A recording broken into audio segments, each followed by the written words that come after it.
Faire son boulot de base, donc pour moi psychologue, pour Pauline infirmière, et d'y rajouter un médiateur, donc Pinot ou Marty, en support du soin qu'on proposerait tout de même sans la présence du chien.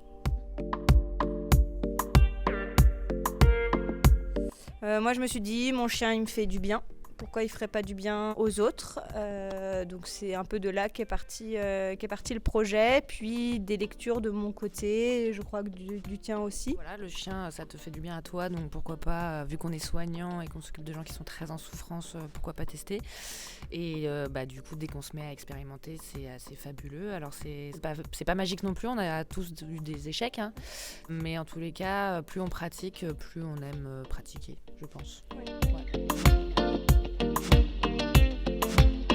Il n'y a pas de séance type, entre guillemets, ça dépend de la clinique, ça dépend du patient, donc parfois c'est à l'intérieur, parfois c'est dehors, parfois c'est en individuel, parfois c'est en groupe. Soit il est là en support pour réguler les émotions, réguler le stress, l'anxiété, et dans ce cas-là ça passe par des câlins, des papouilles, soit il est plus acteur, et dans ce cas-là on va lui demander un peu plus de choses par des ordres, par des balades, par sa présence active dans le soin.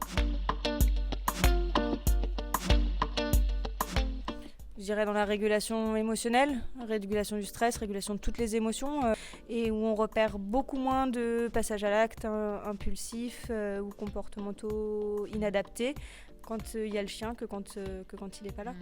L'apaisement est facilitateur de communication, ouais.